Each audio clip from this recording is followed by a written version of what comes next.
নমস্কার। কবিতার কলতান থেকে আমার চ্যানেলে সবাইকে স্বাগত। বড়দেরকে প্রণাম জানাই, ছোটদেরকে অনেক অনেক আদর আর ভালোবাসা জানিয়ে এখন চলে এসেছি হ্যাশট্যাগ আমরা সকলের আজকের বিষয় নিয়ে।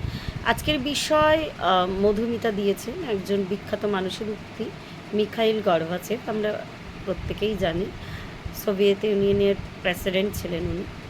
তো উক্তিটা বলে নিই আগে। উক্তিটা হলো, তুমি গতকাল যা করেছো এখনও যদি তোমার কাছে তা বড় বলে মনে হয়, আজও তুমি তেমন কিছু করো। প্রথমে মধুমিতাকে অনেক ধন্যবাদ জানাই। আর আজ আমি অনেক দিন পরেই চলে এসেছি। কিছুদিন হ্যাশট্যাগ আমরা সকলের বন্ধ ছিল, আর আজকে প্রায় 8টা বাজে এখন আমি ভিডিওটা করতে বসেছি। হ্যাশট্যাগ আমরা সকলের এই যেই মানে আর কি গ্যাপিং পড়ে যাচ্ছে মাঝে মাঝে, তার বিভিন্ন ধরনের কারণ আছে। তার জন্য যে কজনই আমাদেরকে ফলো করেন বা দেখেন, তাদের কাছে একটা এক্সপেকটেশন থাকে আমরা ভিডিও দেব। তো প্রথমেই তাদের কাছে ক্ষমা প্রার্থী। আর ভিডিওতে যাওয়ার আগে বলি, কিছুক্ষণ আগেই একটা দুঃখজনক ঘটনা শুনে মনটা সত্যিই ভীষণ খারাপ হয়ে গেল। সেই ঘটনা আমরা প্রত্যেকেই নজর রাখছি। আহমেদাবাদে এয়ারপোর্টে যে ঘটনাটা ঘটেছে আর কি, প্লেন টেক অফ করার পরে। তো আমি যেহেতু কালকে পোস্টটা দিয়েছিলাম আজকে আলোচনা করার, তাই জন্য চলে এলাম। যাই হোক, আমাদের তো কালের নিয়মে এগিয়ে যেতে হবে। আলোচনাটা এই ধরনের আলোচনা আমরা এর আগে করেছি। অ্যাকচুয়াল নিজেকেই নিজে ছাপিয়ে যাওয়া যায়। আমাদের কম্পিটিশানটা কিন্তু আমাদের নিজেদের সাথে, অন্য কারোর সাথে না। আমরা যারা যারা ইউটিউবে আছি বা ইউটিউবের চ্যানেল আছে যাদের, তারা প্রত্যেকে জানেন ইউটিউবে কিন্তু নিজের কম্পিটিশান নিজের সাথেই হয়।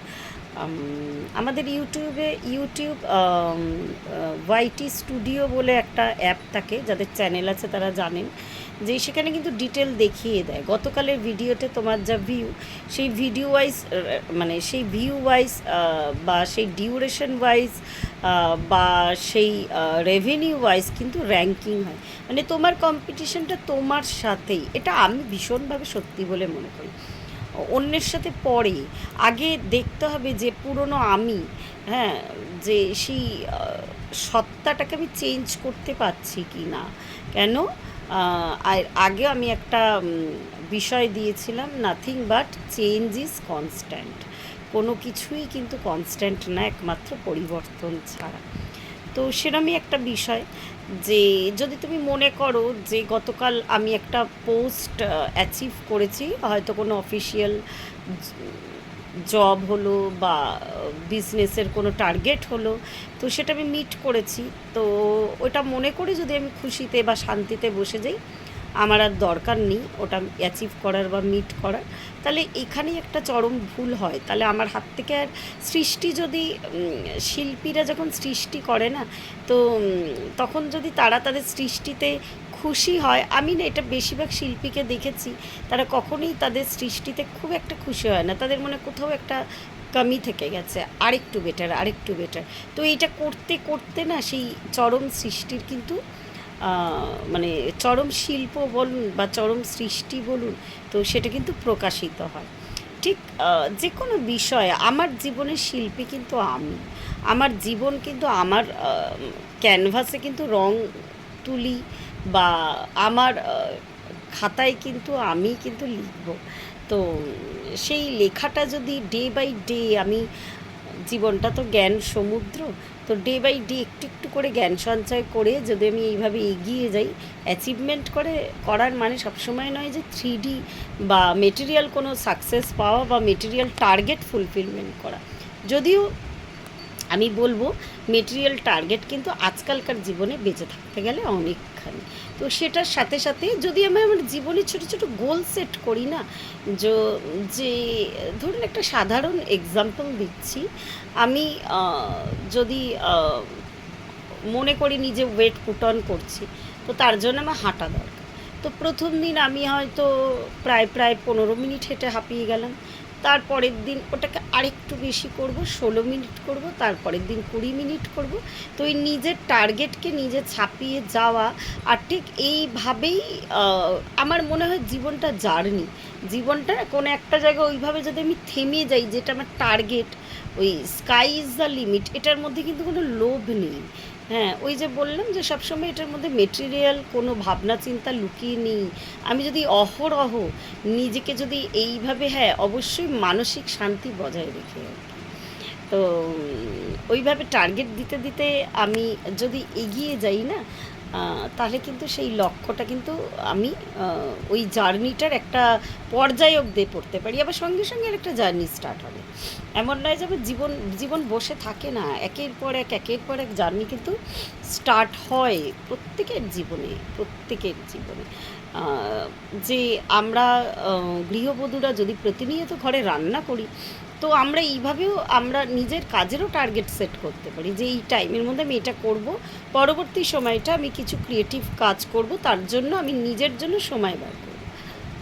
বা আমি একটা কোনো অ্যাচিভমেন্ট করেছিলাম, কালকে আমার মাছের মাথা দিয়ে মুড়ো ঘন্ট খেয়ে লোকে ভালো বলেছিল, আজকে ওই মুড়ো ঘন্টকে আরও বেশি ভালো করব, আরও যাতে লোকে মানে লোককে আনন্দ দিতে পারি।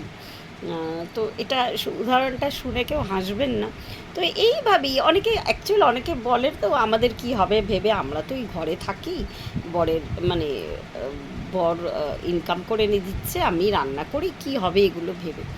তো ঠিক আছে, ভালো কথা, অনেকের জীবনে হয়তো সত্যি সত্যি টার্গেট, অ্যাচিভমেন্ট, গোল এই শব্দগুলো থাকে না, কিন্তু আমি বলবো যে প্রত্যেকটা মানুষ যদি বুঝে যায় তার সোল পারপাস কী, তাহলে কিন্তু সে সারাটা জীবন তার মানে একটা জীবদ্দশায় সে কিন্তু জার্নিতে থাকে। আর সেই জার্নিটা ডে বাই ডে, প্রতিদিনের জার্নি, প্রতিদিন তাকে ওই হিমালয়ের শিখরে পৌঁছাতে হবে, নেক্সট দিন আবার হিমালয়ের একদম পাদদেশ থেকে জার্নি স্টার্ট হবে শিখর পর্যন্ত। তো এইভাবেই লাইফ, আমাদের এই লাইফের সাইকেল বা লাইফের এই জার্নি, ওই আমি যদি স্যাটিসফ্যাকশান নিয়ে বসে থাকি, হ্যাঁ এটার মানে এই নয় কেউ যদি মনে করে সে জীবনের একটা বড় এন্ট্রান্স এক্সামে আউট মানে একদম ফুল মার্কস ধরলাম 500 অফ, আজকাল যে এক্সামগুলো হয় 10-12, তো 500 পেয়েছে, আমি আর কি বেশি করব, তো ওটা ভেবে বসে গেলে কিন্তু নেক্সট এক্সাম সবসময় কিন্তু ওই নাম্বারের খেলা নয়, আমি কত নাম্বার পেলাম তা কিন্তু নয়। ওই যে বলছি বারবার করে, সবসময় মেটেরিয়াল ব্যাপার স্যাপার নয়, এখানে অনেক কিছু আছে আর কি নিয়ে অন্তর্নিহিত ব্যাপার। তো এইভাবে কিন্তু আরেকবার একটা সতর্কীকরণ, যেটা হচ্ছে মেন্টাল পিস বজায় রেখে আর কি। আজকে আমার একটু ভুল হয়েছে, তার জন্য আমি মেন্টাল পিস নষ্ট করব না, আবার আমি নেক্সট দিন নতুন সূর্য, নতুন ডিটারমিনেশন, আবার আমি স্টার্ট করব। তো আবার নতুন জার্নি আর কি। তো এইভাবেই চললে কিন্তু আমার মনে হয় ওই আলটিমেট ফাইনাল ডেতে কিন্তু নিজের আনসারটা নিজের কাছে রেডি থাকবে। তো আজ এই পর্যন্তই রইল, প্রত্যেকে ভালো থাকবেন, প্রার্থনায় থাকুন, ধন্যবাদ।